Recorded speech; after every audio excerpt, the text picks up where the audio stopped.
So good morning, everybody. Everybody feeling good?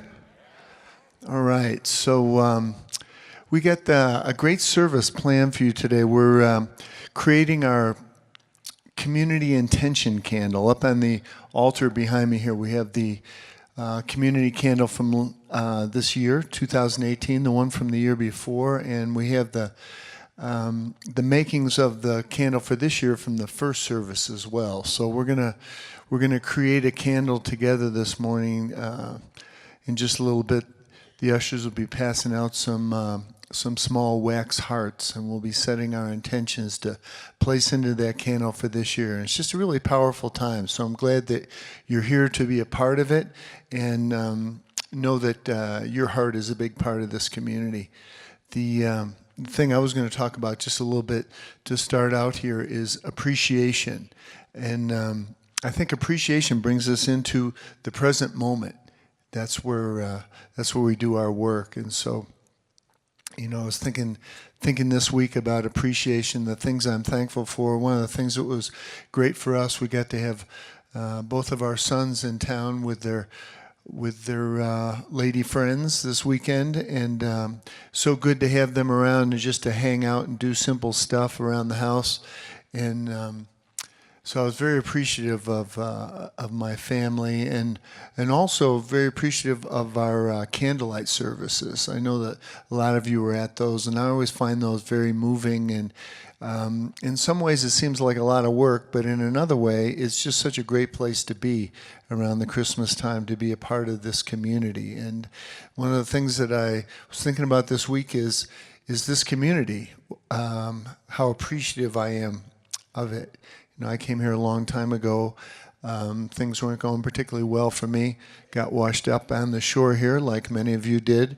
And this community was here to support me in all the years that I've been here, raising our kids here, taking classes, going all the way through this, classes at a time. Next thing you know, I wound up being a minister. Who would have thought of that?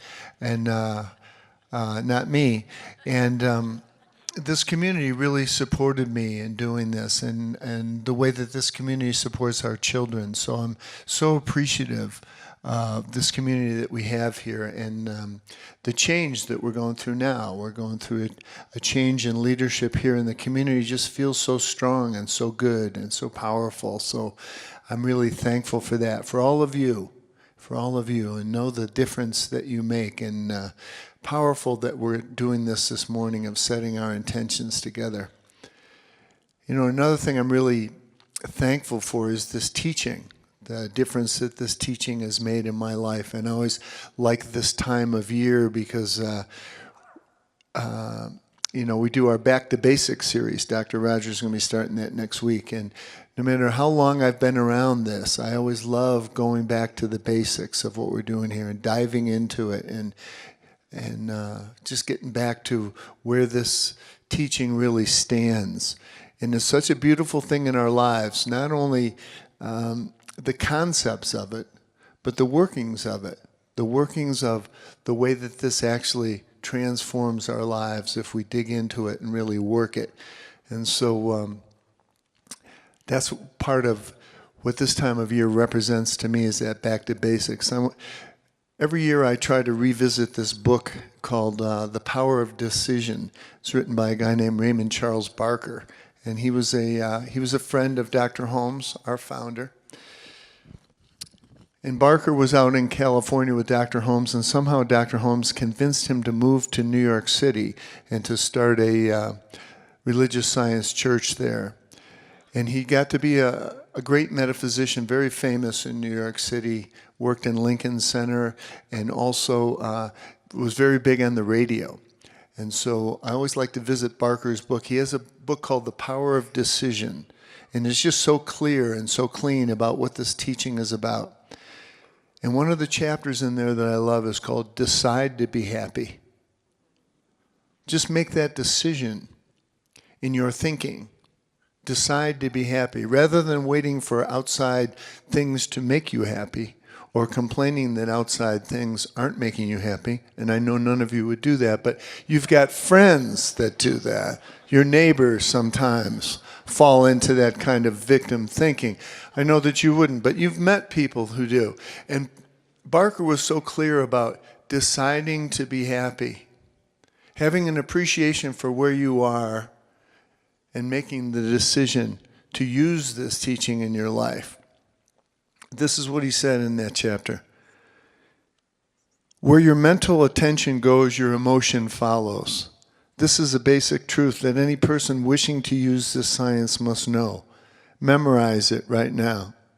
This one statement may be the very key you are seeking to change situations in your life. Mind is the only creative power, and mind is a field of interaction between thought and feeling. So making that decision to appreciate where we are right now, to appreciate this incredible place where we are and the incredible time that we're in, to turn our attention in that direction towards appreciation.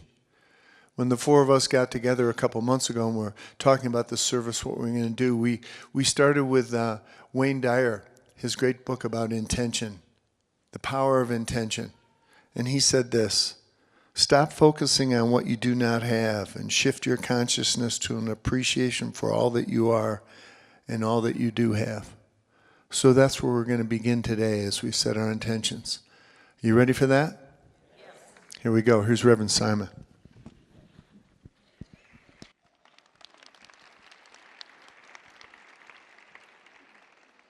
I want to talk with you about one of my very favorite things to do in life. Surrender. I live with 2 teenagers. I am reminded over and over again of the need for surrender. And I have discovered one thing. I think in our culture, our society, we tend to have a negative view of surrender. Right? We begin to equate surrender with giving up or giving in, letting go, quitting. We equate surrender with losing or failing. Surrender is something that the losing side does after a long battle or struggle, right? We don't like losing. I mean, no one ever says, hey, you want to get together this weekend and do something? No, I think I'm going to stay at home and surrender. Yeah, that'll be good. At best, surrender is something we begrudgingly give into if we have to. Kind of like having a mammogram or getting your prostate checked. Let's do it, get it over with, and move on. This is a mistake. I want to put forth the idea to you that having a negative view of surrender causes us to tend to resist it, deny it, ignore it, fight against it. And I would argue that it's that very resistance to surrender that causes our suffering and discomfort around surrender. In fact, I believe that surrender is so necessary and so common that we do it thousands of times a day and we don't even think about it. And I'd like to prove it to you. Are you game? Can you help me prove this? All right. In a moment, I'm going to ask you to take a deep breath. And I want you to hold that breath until it's just a little bit uncomfortable. Now, I don't want to do anything crazy here. We're not trying to break a record, so I don't want anybody getting lightheaded or passing out, right? I don't want any nasty emails to Dr. Roger, didn't really appreciate passing out during service. So don't go crazy with me. But ready? Here we go. Big breath.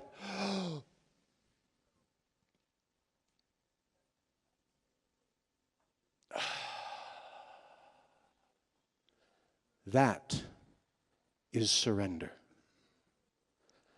That is surrender.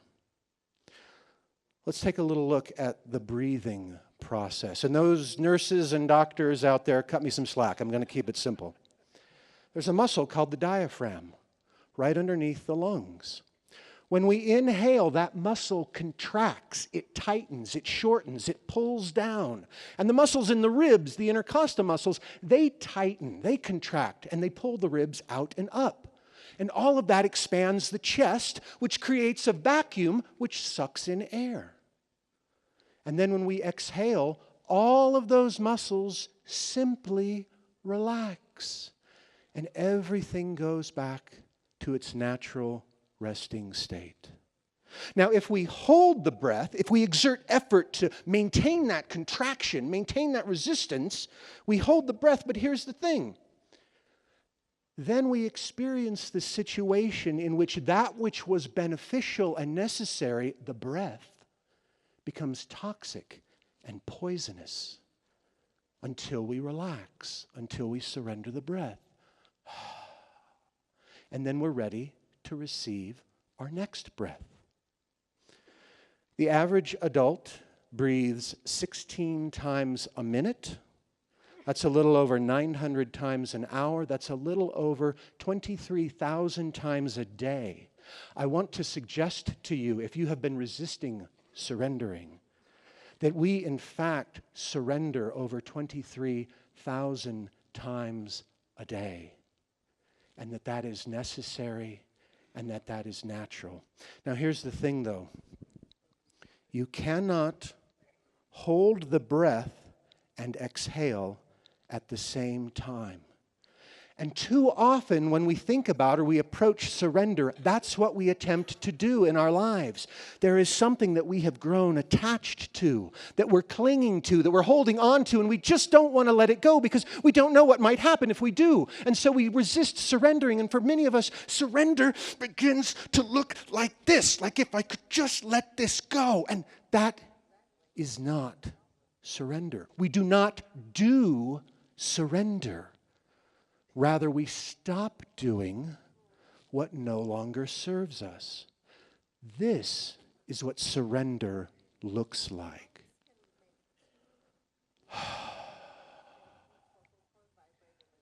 And then we are open to receive that which is next. The next breath, the next idea, the next opportunity. With grace and ease. And so it is. Thank you, Reverend Barry and Reverend Simon. And thank you for the stillness that has expanded this dome of consciousness. And to recognize that each of you, you are that one power. Not two, but you are one. And so when we speak about intention, I'm thinking about what Barry shared about appreciation. He stated that when we are in true appreciation, we are in a now moment. And with the surrender, so many times we think surrender means pain. Perhaps pain is frozen, pain brings forth wisdom. But out of the true wisdom of life, surrender means to trust. In God we trust. And where does God sit? Within the throne room of our hearts. So trusting ourselves to recognize that greater life. It was Carlos Castaneda that wrote, he said, in the universe, there is an immeasurable, invisible force which shamans called intent, and absolutely everything that exists in the entire cosmos is attached to intent by a connecting link. So I want you to sense right now that connecting link as love itself.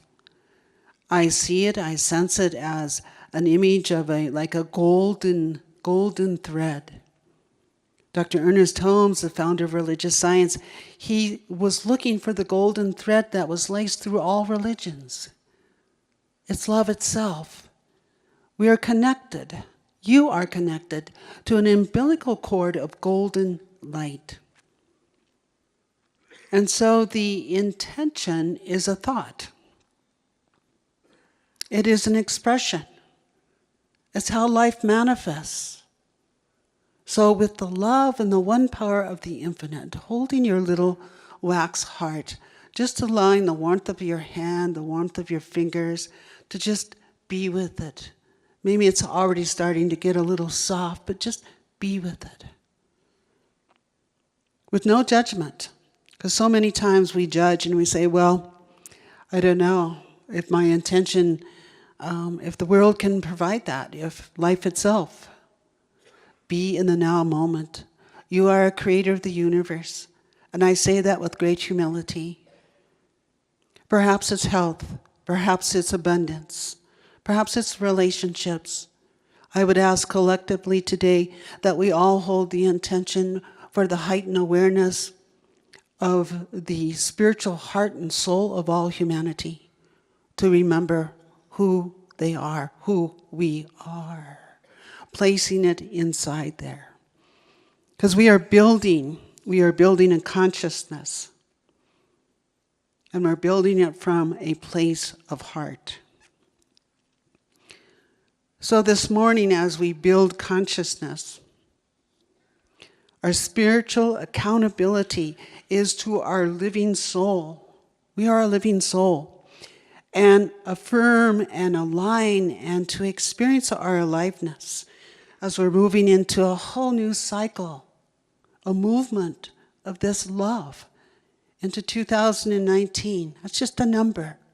What are we taking energetically into this cycle? So we align our aliveness. And we practice the presence, and we sing and we dance and we celebrate our community.